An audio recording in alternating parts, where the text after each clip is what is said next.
Apparently, we have a second moon. Hi, everyone. I'm Donna Stellhorn, your practical astrologer, and today we are talking about 2025 PN7, which is this tiny little asteroid that is going to be in our space for the next 60 years. Now, generally, I don't focus on asteroids or transiting gravel. That's actually a whole nother branch of astrology. But I thought I'd weigh in on PN7 because it's going to be with us for so long. Now, apparently this little asteroid's about the size of a building, and it's going to kind of track us in its orbit around the sun. Now, it's too small to see with the naked eye. You'd have to use a telescope, but being an astrologer, of course, I'm here to talk about what it might mean for us. And the bottom line is, we don't really know.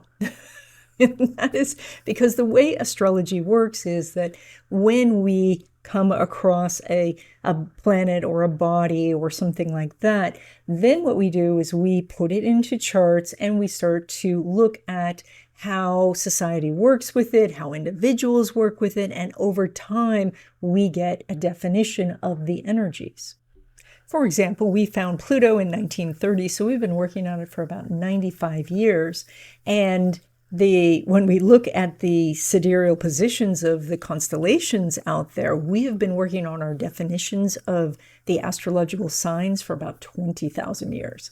So it takes us a little bit of time to kind of get an idea of the energies of something.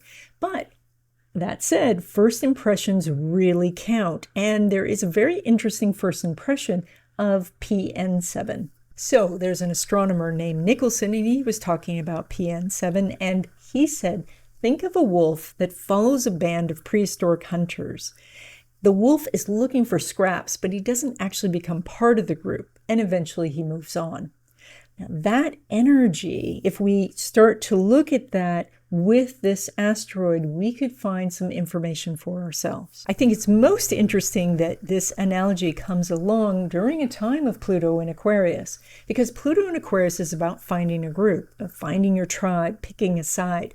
And here comes a description of someone that is not part of the group. They're trying to be in the group, but all they're getting is scraps. When we're thinking about this from a world standpoint, this may mean something like the larger countries are coming together and the smaller countries maybe are trying to figure out which group to follow, but maybe they are only getting scraps, and they may feel some ability then to shift groups because they're not part of the group. We could also see this in society as people seem to be splitting off into different sides, and some people are trying to join groups, but maybe they're not becoming full-fledged members. Like they want to be in the group with the billionaires, but because they're not a billionaire, they are on the outskirts and maybe only getting scraps. Now, how will this affect you as an individual? Again, we're not entirely sure.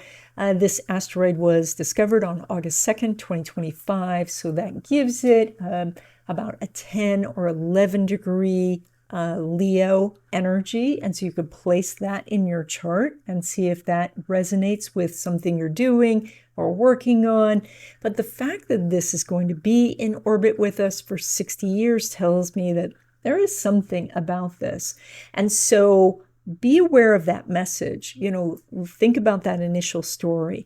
And, when you're following someone else's tribe, be aware that if you're not a true member, you're only getting scraps. So it would be better to either form your own group, find your own tribe, or be in some sort of group that really accepts you.